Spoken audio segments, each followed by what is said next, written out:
Arthur, I know Rainford Precision, your agents for Air Turbine. You've got hand tools and machine spindle tools there. So if we start on the machine tools. Yeah, this is a partnership that we started at the beginning of 2016. As a company, you know, we're into micro cutting tools, and one of the big issues we have with customers buying our tools is getting them to use them at the correct feeds and speeds.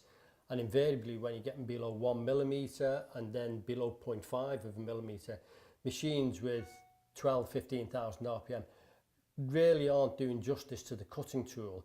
And also, because the feed per tooth, you're wasting cycle time. And so therefore, having high-speed spindles means the customers can use and get better life out of their cutting tools, but also the cycle times are being reduced. Yeah, so on these, you say high speed, how fast? The top one is the baby of the range, is the 602 spindle, and that goes from 30,000 RPM up to 90,000 RPM.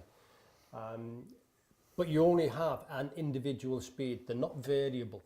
Okay. Okay, so what you see is what you get. So if it's 40,000, it will be 40,000 RPM. And what happens to the spindle on the machine?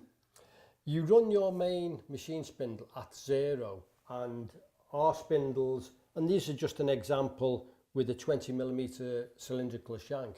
We can provide them with HSK, BT, CAT back ends as an integral. So your spindle is stationary, and we've got an air supply either coming in from the side, or if on your machine you have through the spindle air, we can do it directly through the machine spindle. Okay, that's interesting, because if you're mould and die, there's umpteen different applications, but if we're doing small moulds, typically you've got to buy a very, very expensive machine tool to get anywhere near these surface spindle speeds. Yeah, spindle speeds. But obviously we can buy, dare I say it, a less costly machine to do the roughing process, and you can finish using an air turbine. Yeah, we've just supplied one to a company where they had a very old, and I hesitate to call it a machining centre, it was a CNC machine, and their maximum speed was 2,500 RPM. We've now supplied them a 40,000 RPM spindle, and the operator in charge of the machine has tweeted that he's just saved 50 hours cycle time in 1 week. 50. 50, yeah. Wow, gets his weekend back. And he's so happy. Yeah. I've actually got an email here, and there's an example, a machine with an 8,000 RPM spindle, which is fairly common, fairly popular. The cycle time is 24 minutes. An 18,000 RPM spindle, which is what I would class as a fairly high speed for the UK. Yeah. 11 minutes, 30 seconds. And a 40k spindle, 40,000 RPM. The cycle time would be as little as 6 minutes, 12 seconds. You're actually saving 18 minutes off the cycle time, this gentleman. Yeah, and this is important to customers now, to address cycle times, because the demands for productivity are going up. You can't always buy a new machine. You mightn't have the budget, you mightn't have the space. You know, you need to adapt your machine to do your components in the best possible way. And having a high-speed spindle is one of the ways of doing it. And like you say, the crazy thing is, it improves surface finish, improves cutter life, tool life. It's a win-win, isn't it? You're going to reduce. It's not like you're sacrificing one to gain another. You're not. These tools are designed to run at 50,000 RPM quite often. That's right. But the key thing from my point of view is that you've got to make sure you've got constant power. You don't want the spindle slowing down as you're taking a cut. So the key thing for me from Air Turbine is the fact that it's got constant power. We know what the horsepower output will be when we're machining.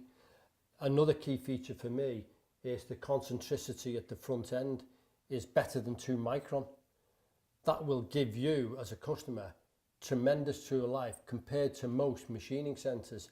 A standard machining centre in the UK probably has a spindle run out of up to say 5 micron, possibly more depending on the purchase price of the machine.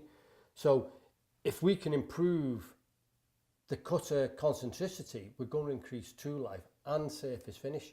In theory, it's a no-brainer. So when we look at these, is there any disadvantages to using these? I think the first thing that I get over to customers is that we need clean air, but as part of the standard unit, we have air filter systems. But conversely, there's a lot of benefits. Because I've already referred to having the constant power output. We can run these spindles 24/7 for weeks on end, because with them being air driven, they're air cooled. So even after a week of operation, you can touch the end of the spindle. You're not going to burn yourself. Yeah, it's great because obviously you're buying expensive spindles. Some of these can cost 30, 40, 50,000 pounds for a spindle. So we're actually prolonging the life of our machine tool as well, aren't we? Yes. Our spindles vary depending on the size and the spindle configuration, between £3,500 and £5,500. So yeah, it's a capital outlay, but not as expensive as a new machine.